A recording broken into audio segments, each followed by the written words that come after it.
Hey guys, welcome back to my YouTube channel Ruchi codes. अभी हम multi threading के बारे में पढ़ रहे हैं। पिछले वीडियो में हमने देखा था थ्रेड क्या होता है, थ्रेड कैसे क्रिएट करते हैं वो देखा था। हमने थ्रेड क्रिएट करने के दो तरीके देखे थे, first extending thread and second is implementing runnable.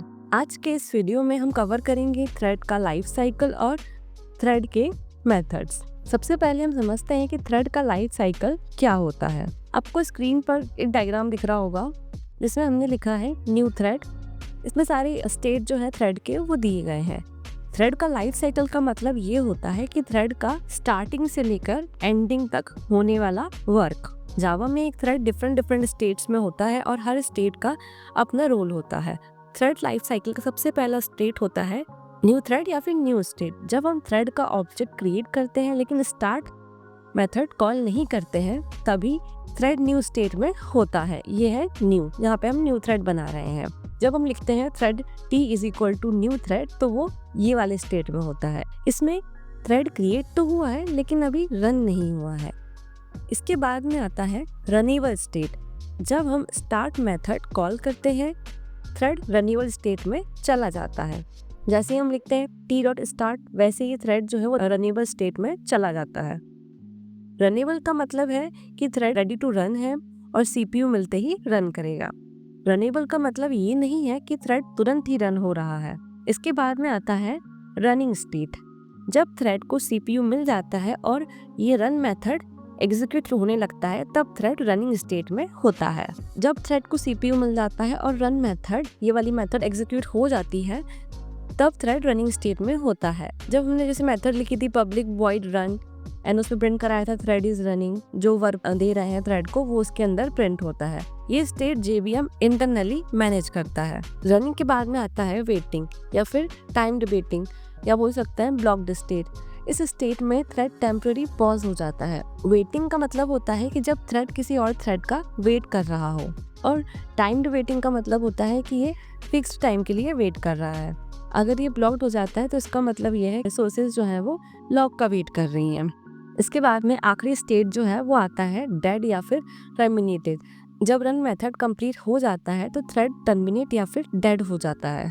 हम डेड थ्रेड को दोबारा स्टार्ट नहीं कर सकते। तो ये है थ्रेड का लाइफ साइकिल। सबसे पहले new, then start method call होती है, तो फिर उसके बाद जाता है रनेबल में, रनेबल के बाद फिर रन मेथड कॉल होती है, देन रनिंग, फिर स्लीप या फिर वेट, दोनों में से एक मेथड कॉल होती है, फिर एंड होता है डेड। ये एंड ऑफ एग्जीक्यूशन होता है। अभी हम इम्पोर्टेंट थ्रेड की मेथड्स देखेंगे। अभी हम बनाएंगे एक क्लास जिसको हम नाम देंगे थ्रेड लाइफ साइकिल या फिर थ्रेड मेथड्स। इसमें हम लिखेंगे पब्लिक स्टैटिक वॉइड मेन। इसके अंदर हम एक्सटेंड कराएंगे इसको थ्रेड को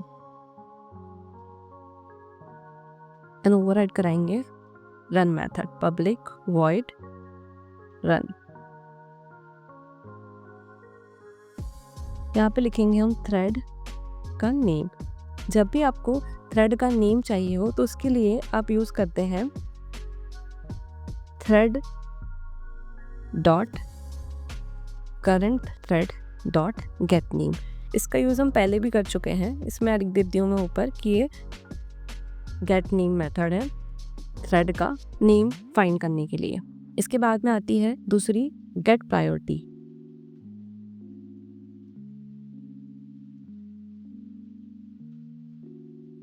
ये सेट करती है थ्रेड की प्रायोरिटी।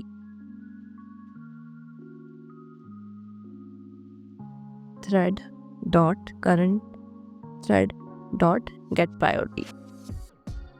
इसको हम प्रिंट करा लेते हैं। हम बनाएंगे यहाँ पे thread methods t1 is equal to new thread.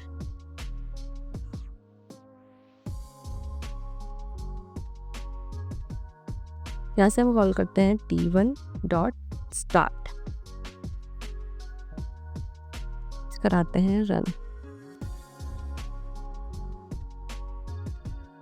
तो यहाँ पे थ्रेड का नेम प्रिंट हो गया थ्रेड 0 एंड थ्रेड की प्रायोरिटी मिल गई हमें 5। इसके बाद में आती है नेक्स्ट। स्टार्ट जो है वो थ्रेड को स्टार्ट करने के लिए यूज़ होता है। इंटरनली ये रन मेथड को कॉल करता है। हम एक थ्रेड को सिर्फ एक ही बार स्टार्ट कर सकते हैं। इसके बाद में जो रन मेथड होती है, जो थ्रेड का एक्चुअल टास्क होता है, वो इसी के अंदर लिखते हैं हम। अगर हम रन डायरेक्टली कॉल करते हैं तो ये नॉर्मल मेथड की तरह चलेगा। इसके बाद में मेथड होती है स्लीप। ये टेम्पररी थ्रेड को पॉज कर देती है। जैसे मैं यहाँ पे लिखती हूँ thread dot sleep, thread is going to sleep, thread dot sleep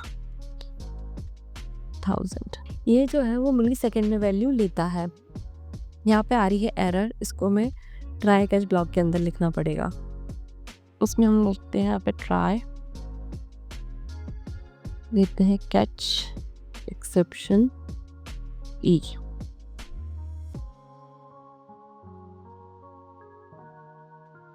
इस पे दे देते हैं हम इंटरप्टेड एक्सेप्शन, प्रिंट करा देते हैं ई को। एरर क्यों आ रहा है? यहाँ पे कर्ली ब्रेसेस आएंगे। यहाँ पे हमने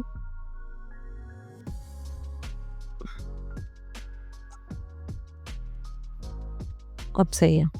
अब इनको कर देते हैं हम कमेंट। अगर इसके बाद मैं प्रिंट कराती हूँ स्टार्ट, यहाँ पे क्या हुआ, पहले प्रिंट हुआ thread is going to sleep, उसके बाद कुछ टाइम के लिए रोका है, उसके बाद में स्टार्ट प्रिंट हुआ। दूसरी मेथड आती है ज्वाइन। जैसे मैं लिख देती हूँ T1 डॉट ज्वाइन, तो ये क्या करता है ज्वाइन, ये मेन थ्रेड के लिए वेट करता है। यहाँ पे क्या एरर आ रहा है? अब सही है। ज्वाइन मेथड जो है वो भी इंटरप्टेड एक्सेप्शन थ्रो करता है। मैं यहाँ पे प्रिंट करा देती हूँ एक और लाइन, मेन थ्रेड रिज्यूम। अब इसको कराते हैं हम प्रिंट। जब पहले प्रिंट हुआ thread is going to sleep, फिर स्टार्ट प्रिंट हुआ, फिर मेन थ्रेड रिज्यूम प्रिंट हुआ। अगर यहाँ पर ज्वाइन नहीं होता तो मेन पहले प्रिंट होता। जैसे मैं इसमें ऐसे ज्वाइन हटा देती हूँ, इसको अगेन प्रिंट कराते हैं। मैं सबसे पहले जो मेन वाला है वो प्रिंट हुआ, उसके बाद में thread is going to sleep and start print हुआ। लेकिन हमने यहाँ पे T1 डॉट ज्वाइन लगाया था। ये मेथड करंट थ्रेड को तब तक वेट कराती है जब तक टारगेट थ्रेड कंप्लीट ना हो जाए। जैसे ही थ्रेड T1 अपना काम खत्म कर लेता है तो T1 डेड हो जाता है एंड मेन थ्रेड जो है वो रिज्यूम हो जाता है and then next line execute हो जाती है। नेक्स्ट मेथड आती है get name and set name. Get name और सेट नेम जो है वो थ्रेड को नाम देने के लिए और थ्रेड का नाम सेट करने के लिए यूज होती है। सबसे पहले हम देखेंगे गेट नेम को। स्लीप को हम करा देते हैं कमेंट। यहाँ लिखते हैं हम thread dot current thread dot gate name. तो पहले भी यूज कर चुके हैं हम ऊपर यहाँ पे। अब इसका नेम हमको सेट करना है। ऐसे तो ये लिखा आ रहा था थ्रेड 0, लेकिन इसका नाम हमको अगर सेट करना है तो उसके लिए हम यूज करेंगे सेट नेम का, T1 डॉट सेट नेम। इसको हमने नाम दे दिया माई थ्रेड। इसको भी कमेंट कर देते हैं। अब प्रिंट कराते हैं।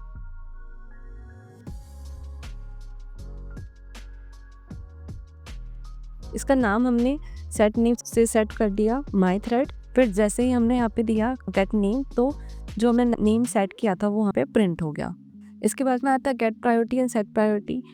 गेट प्रायोरिटी हमने देख चुके हैं ये ऊपर, इसको हम कमेंट कर देते हैं। और सेट प्रायोरिटी में हम लिखते हैं T1 dot set priority thread dot max priority. Thread की मैक्सिमम प्रायोरिटी जो है वो 10 होती है, डिफ़ॉल्ट प्रायोरिटी 5 होती है, मिनिमम प्रायोरिटी होती है 1। तो यहाँ पे थ्रेड की प्रायोरिटी जो है वो 10 प्रिंट हो गई। प्रायोरिटी से सजेशन होता है, गारंटी नहीं होती है। इसके बाद में आती है इज अलाइव। ये चेक करता है कि थ्रेड अभी अलाइव है या डेड है। यहाँ पे हम लिखेंगे t1 डॉट is alive। अगर थ्रेड जो है वो अलाइव होगा तो हमें ट्रू मिल जाएगा, मतलब थ्रेड जो है वो रनिंग में है, फिनिश नहीं हुआ है। अगर थ्रेड टर्मिनेट हो गया होगा तो हमें फॉल्स मिल जाएगा। यहाँ पे क्या मिला हमें, प्रिंट नहीं कराया ना, प्रिंट कराना पड़ेगा।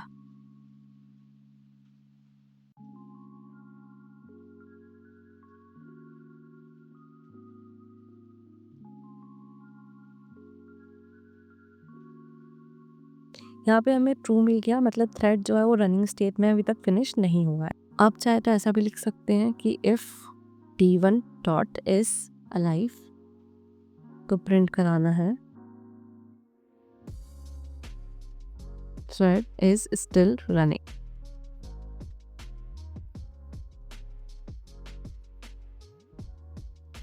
और as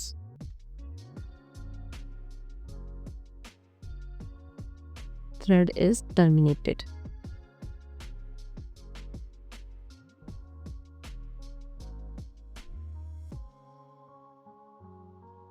तो यहाँ पे हमको मिला thread is still running, because अभी भी थ्रेड जो है वो रन कर रहा है, फिनिश नहीं हुआ अभी। इसके बाद में आती है मेथड करंट थ्रेड के लिए।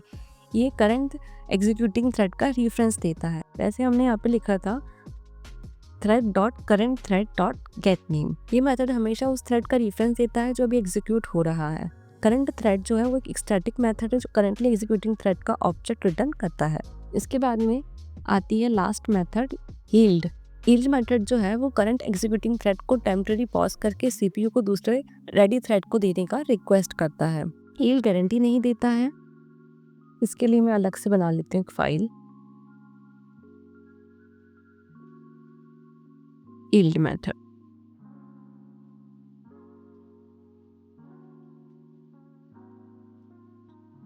एक्सटेंड कराएंगे थ्रेड को, एक्सटेंड थ्रेड, लेंगे हम public void run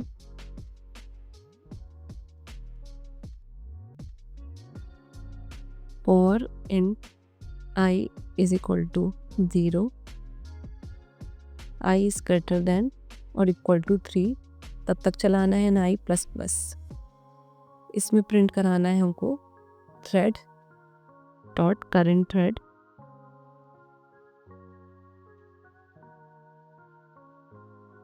dot gate name. इसमें हम लगाते हैं थ्रेड डॉट यील्ड। यहाँ पे मैं बनाती हूँ 2 थ्रेड। इसमें लिखा मैंने yield method t1 is equal to new yield method. एक और बना लेती हूँ मैं yield method t2 is equal to new yield method. फिर स्टार्ट करते हैं t1 को, देन स्टार्ट करते हैं t2 को। अब इसको हम कराते हैं रन। पहले प्रिंट हुआ 0 फिर 1 फिर 0 फिर 1 फिर 0 फिर 1।